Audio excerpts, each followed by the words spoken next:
السلام علیکم ورحمت الله وبرکاته. عبدالله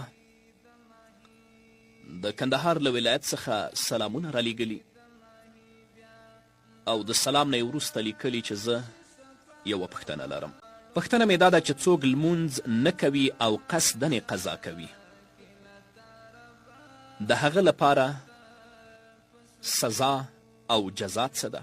همدارنګه بې نمازه لپاره په دنیا کې کم تاوانونه رسیږي. د بخاري او د مسلم حدیث دی. راوی د حدیث حضرت ابن مسعود رضی الله تعالی عنه دی. هغه سألت رسول الله صلی الله علیه وسلم ای الاعمال افضل؟ قال الصلاة على وقتها. قلت ثم أي؟ قال بر الوالدين. قلت ثم أي؟ قال الجهاد. ابن مسعود رضی الله تعالی عنه فرمایی چې ما د نبی کریم صلی الله علیه وسلم نه پوښتنه وکړه، یا رسول الله کوم عمل غوره او بهتره ده؟ نو نبی کریم صلی الله علیه وسلم راته وفرمیل چې مونځ په خپل وخت کې، یعنی لمونځ کول په خپل وخت کې. ما د نبی کریم صلی الله علیه وسلم نه بیا پوښتنه وکړه چې یا رسول الله د دې نه وروسته کوم عمل افضل او غوره دی؟ رسول الله صلی الله علیه وسلم راته وفرمیل چې د مور او پلار سره نیکي، د هغو احترام کول، د هغو درناوی کول او د هغوی د عزت ساتل. ابن مسعود وای ما ورته بیا عرض وکړه چې بیا کوم؟ نو نبی کریم صلی الله علیه وسلم وفرمیل چې د الله رب العزت په لاره کې جهاد کول. ګورئ رسول الله صلی الله علیه وسلم نه چې ابن مسعود رضی الله تعالی عنه پوښتنه کوي ای الاعمال افضل، نو په لومړي سر کې رسول الله صلی الله علیه وسلم ورته وایي الصلاة. د دې نه وروسته بیا مور و پلار سره نیکي کول او د الله رب العزت په لاره کې جهاد کول. ډیری ورونه او خویندې دي چې د مور و پلار درناوی کوي، عزت یې ساتي، خو یا داسې ځوانان شته چې د الله رب العزت په لاره کې مبارزه کوي، جهاد کوي، د اعلای کلمت الله لپاره یې ځانونه قربان کړي، خو لاکن لمونځ. او حال دا چې په لومړي سر کې ابن مسعود رضی الله تعالی عنه ته رسول الله صلی الله علیه وسلم فرمای الصلاة على وقتها. همدارنګه د بخاري او د مسلم بل حدیث، راوی د حدیث ابن عمر رضی الله تعالی عنهما دی. هغه فرمای قال رسول الله صلی الله علیه وسلم امرت ان اقاتل الناس حتى يشهدوا ان لا اله الا الله وان محمدا رسول الله ويقيموا الصلاة ويؤتوا الزكاة فاذا فعلوا ذلك عصموا مني دماءهم واموالهم الا بحق الاسلام وحسابهم على. ابن عمر رضی الله تعالی عنهما فرمای چې رسول الله صلی الله علیه وسلم فرمایي ما ته دا حکم شوی دی چې د خلکو سره جنگ وکړم تر هغې پورې چې دوی ګواهي وکړي چې نشته معبود برحق بغیر د الله تعالی نه او محمد صلی الله علیه وسلم د الله رب العزت رسول دی، او چې دوی منځونه قایم کړي، زکات ادا کړي. کله چې دوی دا کار وکړه نو زمانه خپلې وینې او خپل مالونه بچ کړل سوا د اسلام د حق نه او د دوی حساب په الله تعالی. د اسلام د حق نه مقصد دا دی چې د بنده نه څه داسې کار څرګند شي چې اسلام د هغې په سزا کې د ده د قتل حکم ورکوي، لکه یو سړی بل سړی قتل کړي، نو اوس به په ده باندې د اسلامي قانون مطابق د قتل حکم لګیږي او د ده دا قتلول په ده باندې د اسلام حق دی. ګوري څوک چې لمونځ نه کوي محمد رسول الله صلی الله علیه وسلم هغه سره د جنگ اعلان کړی. همدارنګه د مسلم حدیث دی. راوی د حدیث حضرت جابر رضی الله تعالی عنه دی. هغه فرمای سمعت رسول الله صلى الله عليه وسلم يقول إن بين الرجل وبين الشرك والكفر ترک الصلاة. جابر رضی الله تعالی عنه فرمایي چې ما د نبی کریم صلی الله علیه وسلم نه اوریدلی چې رسول الله وفرمایل د سړي او د کفر یعنی د کافر او مشرک په منځ کې فرق په مانځه پرېښودلو سره دی.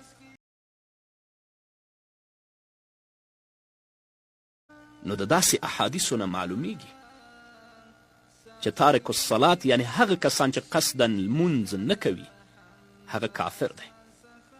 نو ځکه امام الشافعي رحمه الله تارک الصلات کافر و او فرمایي چې څوک مونځ نه کوي د هغه قتل کول واجب دی.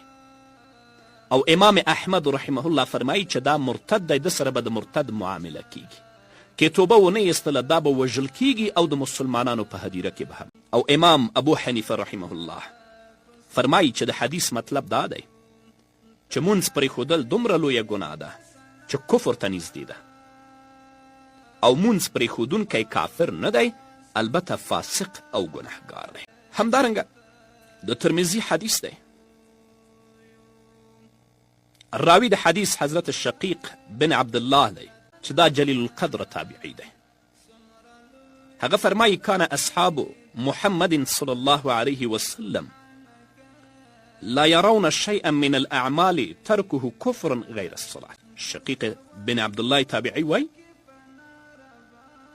چې د محمد صلی الله علیه وسلم اصحاب رضی الله تعالی عنهم به د عملونو نه هیڅ یو عمل هم د هغه پرېښودل کفر نه ګڼلو سوا د مانځه نه، یعنی صرف دا به کفر ګڼلو. نو ځکه اکثره ائمه د دې نه استدلال کوي چې څوک لمونځ نه کوي هغه کافر دی. خو د امام ابو حنیفه رحمه الله قول ما تاسو ته بیان که. پاتې شو د بېنمازه سزا په دنیا کې. بېنمازه همیش له ویرې او وحشت سره، دا ځکه چې د ګناه په وجه د انسان په زړه کې د ده او د ده د رب ترمنځ وحشت او نااشنایي پیدا کیږي، او د هغه د قرب او اطاعت له مزې څخه بې برخې، چې بیا که هغه ته د ټولې دنیا خوندونه ورکړل شي نو هغه پخواني حالت ته نشي رسي. یو کس کوم عارف شخص ته د الله رب العزت په وړاندې د خپل وحشت شکایت وکړ، نو هغه ورته ویل کله چې تا ګناهونه په وحشت او ویره کې واچوي نو که خوښه دې وي هغه پرېږده او الله رب العزت ته د راګرځېدلو مینې او الفت لاره اختیار کړه. همدارنګه د بېنمازي په وجه څوک چې لمونځ نه کوي انسان له نورو خلکو څخه ناشنا کیږي، او په ځانګړې توګه له نیکانو څخه چې بیا د هغوی په ناستې د ده زړه تنګیږي، او څومره چې نااشنایي او وحشت زیاتیږي په همغه اندازه د هغوی له ګټو او برکتونو څخه هم بې برخې. همدارنګه څوک چې لمونځ نه کوي او همیشه په بېنمازي باندې عادت وي هغه به له سختیو سره مخ کیږي، ځکه الله رب العزت په سورة طلاق کې فرمایي ومن یتق الله یجعل له من امره یسرا. څوک چې الله څخه وډار شي، تقوا اختیار کړي، د لمانځه پابنده اوسي، نو الله رب العزت به ورته کارونه آسانه کړي. خو د دې برعکس څوک چې له الله رب العزت څخه نه ویریږي، د الله تعالی نافرمانی کوي، نو الله تعالی به کارونه مشکل او سخت وګرځوي. بېنمازه همداسې وي. تاسو وګورئ یو فاجر او بدکاره انسان که د بدن په لحاظ قوي هم وي خو د اړتیا او سختی په وخت کې کمزوری شي چې بیا هغه خپل ځان نشي خلاصولی. همدارنګه چې څوک لمونځ نه کوي د هغه زړه تیاره وي، د هغه زړه مړ وي. بېنمازه انسان همیشه په زړه کې تیاره مومي او داسې احساس کوي چې گویا په زړه کې شپه او یا ترږمۍ موجوده ده، او زړه ته یې دغه تیاره داسې ښکاري لکه سترګو ته چې حسي او حقیقي تیاره ښکاري، زړه به یې همداسې تیاره وي، خفه به وي. دا ځکه چې اطاعت او د لمانځه پابندي دا رڼا ده او ګناه تیاره ده. د دغې تیارې اثر له زړه څخه سترګو ته راځي، بیا پر مخ باندې پرېوځي او داسې تور او بې رونقی کړي چې هر چا ته ښکاري. بې لمازه له مخکې نه ښکاري چې دا سړی لمونځ نه کوي، ځکه د هغه په مخ کې نورانیت د سره موجود نه وي. حضرت عبدالله ابن عباس رضی الله تعالی عنهما فرمای بېشکه چې نیکي د بنده مخ ته ځلا او رونق ورکوي، لمونځ د بنده مخ ته ځلا او رونق ورکوي، په زړه کې یې رڼا اچوي، روزي یې پراخوي، بدن یې قوي کوي او د خلکو په زړونو کې ورته محبت اچوي. او د دې برعکس ګناه او بېنمازي څوک چې لمونځ نه کوي د انسان د مخ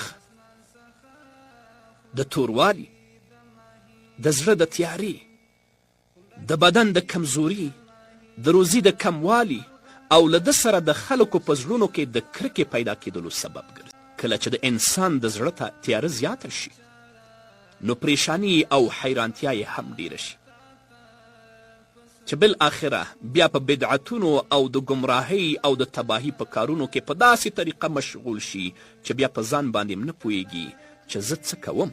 همدارنګه بېنمازه په دنیا کې د سپکوالي او ذلت سره مخ کیږي. دا ځکه چې د ګناه په وجه د انسان د الله رب العزت د رحمت له نظره غورځېږي. د ګناه په وجه انسان د الله تعالی د رحمت له نظره غورځېږي او سپک ګرځي. په سورة حج کې الله رب العزت فرمای ومن یهن الله فما له من مکرم. الله چې څوک سپک کړي نو بیا هغه ته څوک عزت ورکوونکی نشته. حسن بصري رحمه الله فرمای ګناهګاران د الله په نه سپک او ذلیل شول نو ځکه یې د الله نافرماني وکړله، او که چیرې دوی د هغه په نزد عزتمن وی نو له ګناه څخه به ژغورلي وی. نو بېنمازه د الله رب العزت په نزد باندې سپک دی او ذلیل. همدارنګه ګناهګار په ځانګړې توګه بېنمازه د نحوست او سپیروالي سره مخ. بېنمازي داسې نحوست او سپیروالی لري چې یوازې بېنمازه ته نه بلکې نورو خلکو او مخلوقاتو ته هم رسیږي، چې بیا د هغې په وجه ټول خلک ورباندې لعنت وایي. نو په دې سره یو د خپلې ګناه پیټی شه او بل د مخلوقاتو لعنت.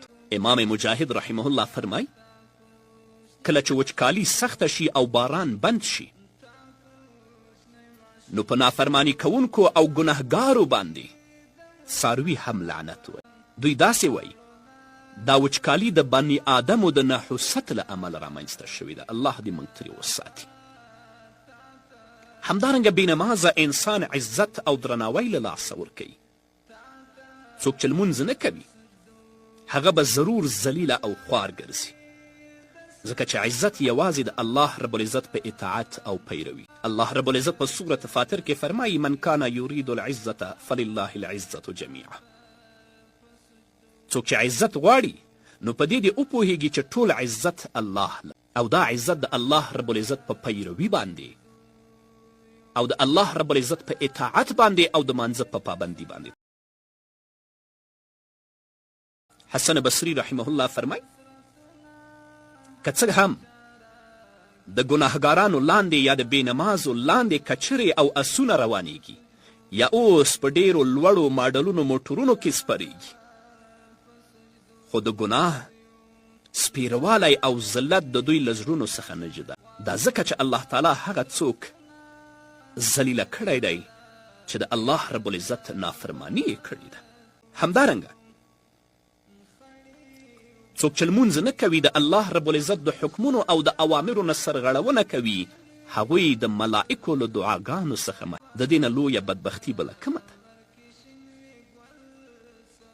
په سورة مؤمن کې الله رب العزت فرمایي الذین یحملون العرش ومن حوله یسبحون بحمد ربهم ويؤمنون به ويستغفرون للذين آمنوا ربنا وسعت كل شيء رحمة وعلما فاغفر للذين تابوا واتبعوا سبيلك وقهم عذاب. د عرش نیونکي او له هغې چاپیره ملائک د خپل رب ثنا او حمد وایي. هغوی چې په الله پوخ باور لري د مؤمنانو لپاره بخښنه غواړي. داسې وایي ای زموږ پالونکیه، ستا رحمت او علم هر شي ته پراخ دی. نو هغو کسانو ته بخښنه وکړه چې توبه وباسي او ستا د لارې پیروي یې کړې ده، ستا حکمونه مني، لمنځونه کوي او د دوزخ له عذاب څخه یې وژغوري. بیا ملائکې دعا کوي ربنا وادخلهم جنات عدن التي وعدتهم ومن صلح من آبائهم وازواجهم وذریاتهم انک انت العزیز. ای پالونکیه، دغسې خلک هغو همیشنیو جنتونو ته داخل کړي چې تا یې ورسره وعده کړې ده. د دوی نیک عمله پلاران، ښځې او اولادونه هم ورسره داخل کړه. بېشکه چې ته غالبه او د حکمت څښتن یې. نو له دې آیتونو څخه دا په ډاګه کیږي